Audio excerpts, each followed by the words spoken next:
Olá, seja bem-vindo a mais uma conversa aprofundada. Hoje a gente vai fazer algo um pouco diferente. Vamos espiar por trás da cortina de um dos universos assim mais fascinantes da cultura pop, o do RPG Vampiro, a Máscara. Só que o nosso foco não é o jogo em si.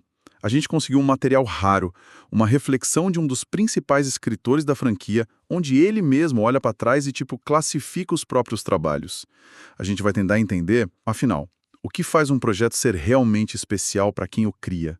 O que fica na memória de um autor, sabe? Anos depois. E essa é a parte mais legal. A nossa missão aqui é quase uma arqueologia criativa. Vamos usar as palavras do próprio autor para entender a briga interna que todo criador enfrenta.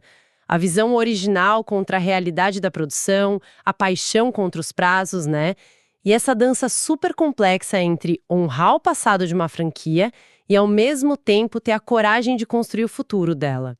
É uma chance de ver a obra não como um produto na prateleira, mas como um campo de batalha de ideias. Um campo de batalha de ideias, gostei disso. E ele já começa a conversa de um jeito bem honesto, para não dizer brutal, falando dos livros que ele não considera os melhores dele, principalmente na fase mais recente, a da quinta edição, a V5. O primeiro que ele cita é Boston by Night. Ele conta que a ideia original era, nossa, muito maior. Um projeto chamado New England by Night. Mas o livro acabou sendo cortado em quase 2/3. Imagina a frustração. Isso ilustra perfeitamente o eterno conflito do mundo criativo, né? Você tem uma visão grandiosa, mas aí entre o editor, o orçamento, a contagem de páginas, a estratégia de mercado, e sua obra-prima vira um resumo do que ela poderia ter sido. Ele deixa claro que o resultado final é até decente, mas para ele é tipo um fantasma do projeto original. Exato. E ele segue nessa linha com outros dois livros grandes da V5, o Anarchy e Camarilla. O Anarchy ele meio que descarta, diz que a contribuição dele foi pequena, então, enfim. Mas no Camarilla ele se envolveu bem mais. E olhando para trás, ele é bem crítico. Ele usa a expressão um pouco bagunçado. E o motivo que ele dá para essa bagunça é muito revelador sobre os bastidores do design de jogos. Ele menciona que a filosofia da época era criar um formato digerível, sabe? Fácil de consumir. A intenção é boa, claro, você quer atrair gente nova. O problema é que, ao fatiar demais o conteúdo em pedacinhos, você corre o risco de perder a profundidade, a coesão.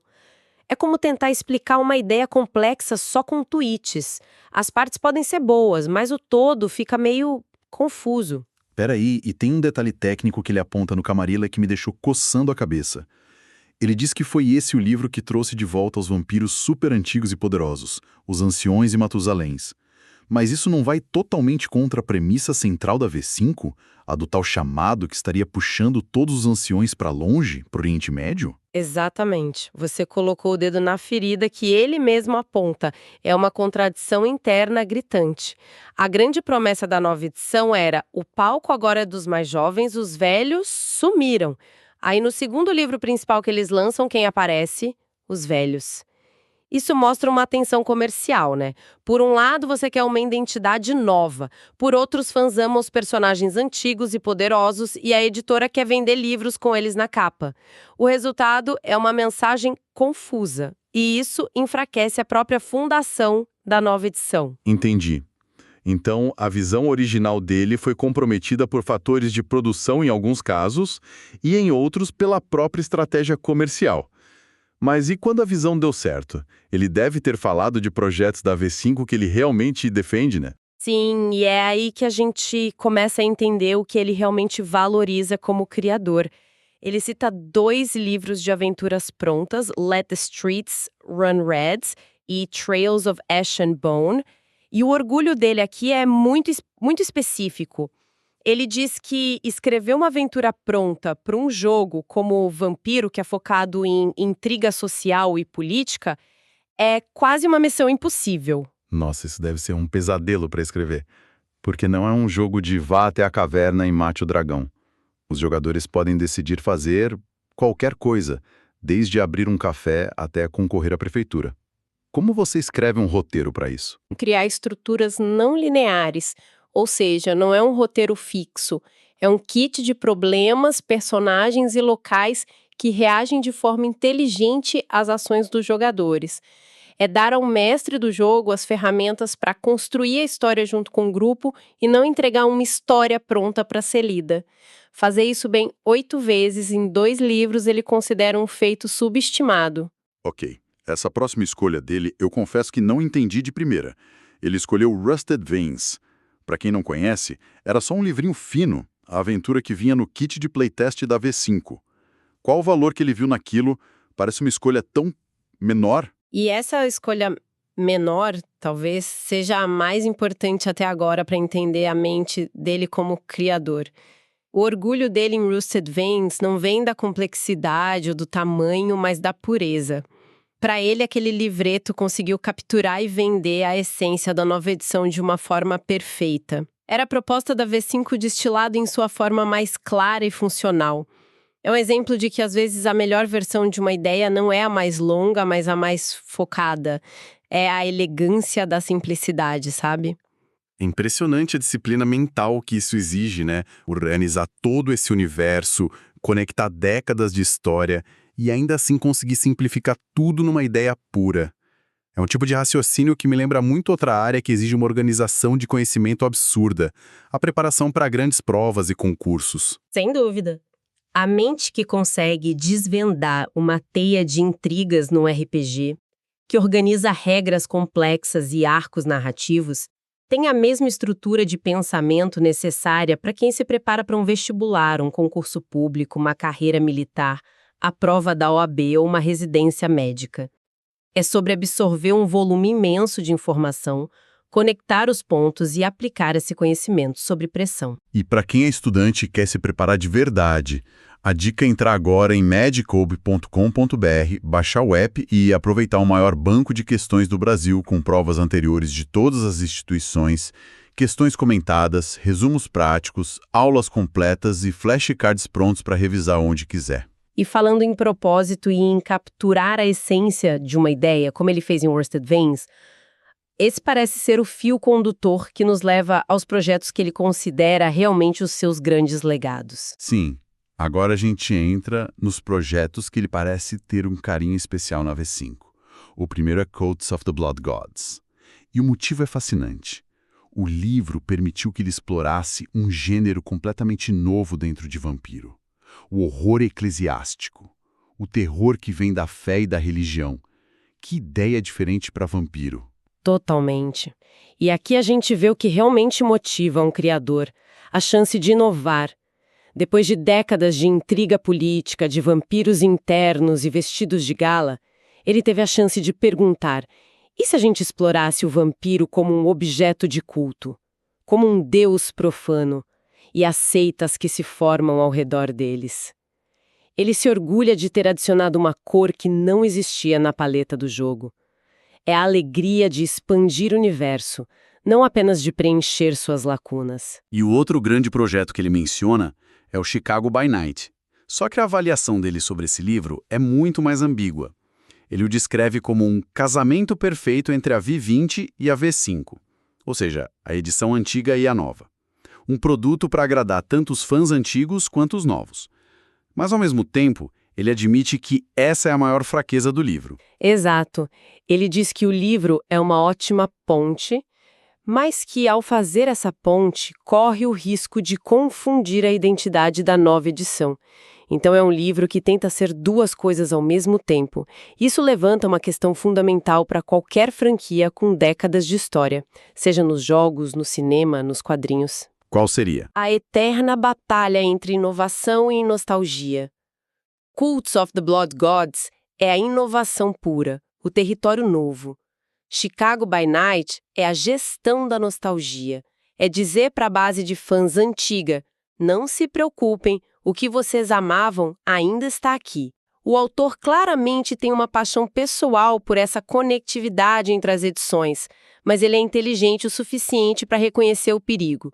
Se você olhar demais para o retrovisor, pode acabar batendo o carro. Essa discussão sobre como uma franquia evolui é boa demais.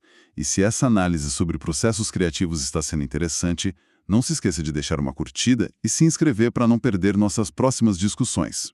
E essa paixão dele pela conectividade, por essa grande tapeçaria da história do jogo, nos leva diretamente aos trabalhos dele na edição anterior, a V20. Foi ali que essa filosofia dele realmente tomou forma e o levou ao que ele considera ser o maior trabalho. Então, vamos para essa era. O primeiro trabalho dele em Vampiro foi num livro chamado True Black Hand. A sensação dele é agridoce. Por ser o primeiro trabalho, ele tinha pouco controle criativo, era mais um executor de ideias.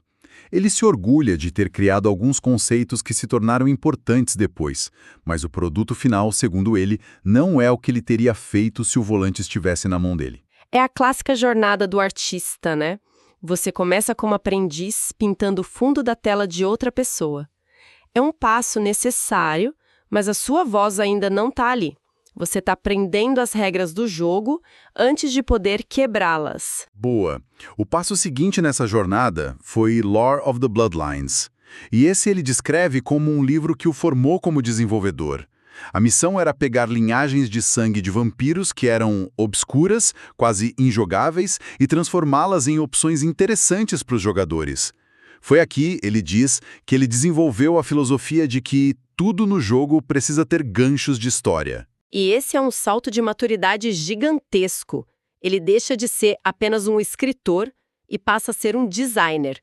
Ele não está mais só preocupado em escrever um texto bonito, mas em como aquele texto vai ser usado na mesa de jogo. A pergunta muda de essa história é legal para essa história inspira outras pessoas a criarem suas próprias histórias? É uma mudança de foco crucial. E aí chegamos ao que ele mesmo chama de sua opus, o grande projeto, um trabalho de amor, o livro Beckett's Jihad Diary. Ele conta que despejou anos de conhecimento acumulado do metaplot, a história pregressa do jogo, nesse livro. Ele não só liderou o projeto, como acabou escrevendo boa parte dele pessoalmente. Então é isso, chegamos no auge, na obra da vida dele, certo? É o que parece, ele se tornou o arquiteto-chefe do universo naquele momento. E ele revela um segredo de bastidor aqui que é simplesmente sensacional. Ele conta que a equipe que começou a desenvolver a V5, a edição seguinte, não estavam usando o Jihad Diary como referência. Foi ele, pessoalmente, por estar nas duas equipes, que serviu de ponte. Ele pegou as sementes que plantou no Jihad Diary e as levou para o terreno da V5. Ele era literalmente a continuidade encarnada. E ele acrescenta, quando ele saiu da equipe, essa conexão se perdeu. Isso mostra o poder que uma única visão pode ter. Ok, então o cenário está montado. Beckett's Jihad's Diary é o trabalho mais monumental, mais pessoal, o que exigiu anos de pesquisa e paixão, a obra que conectou duas eras do jogo. Tudo isso para dizer que, pasmem, não é o livro favorito dele. Como assim? É um plot twist maravilhoso, não é? Mas quando ele explica faz um sentido poético e profundo. Um livro de personagem pronto. Sério. Depois de escrever a Bíblia do Universo, o favorito dele é um livrinho com fichas prontas chamado V20 Ready-Made Characters. eu não entendi. E o porquê é a lição final e mais importante de toda essa nossa conversa. Para ele, aquele livro de personagens prontos é a destilação perfeita do amor e do entusiasmo que ele tem pelo jogo.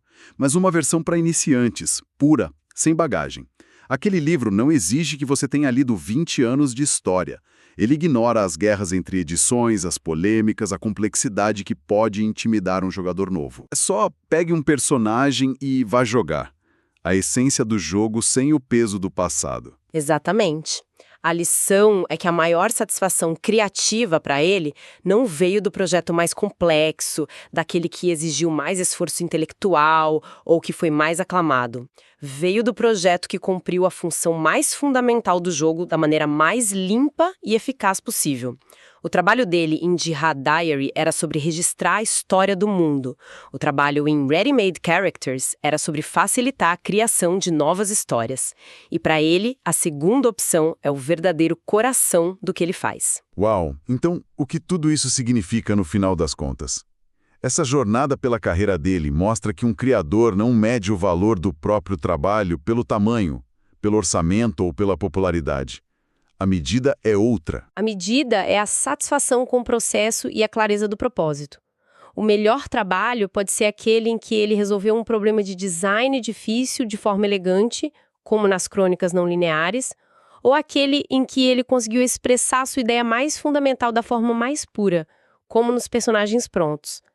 É uma lição sobre valorizar a intenção e a execução, e não apenas a escala ou prestígio do resultado. Isso nos deixa com um pensamento final, uma provocação. O autor ama a conexão entre as edições, essa grande tapeçaria histórica. Mas ele mesmo admite que esse excesso de história pode ser um peso que afasta novos jogadores. Isso levanta uma questão que vale para qualquer fã de uma grande franquia. Em que ponto a continuidade que nós tanto amamos vira uma barreira de entrada? E quanto do passado a gente precisa estar disposto a sacrificar para que a nossa série favorita tenha um futuro acessível para a próxima geração?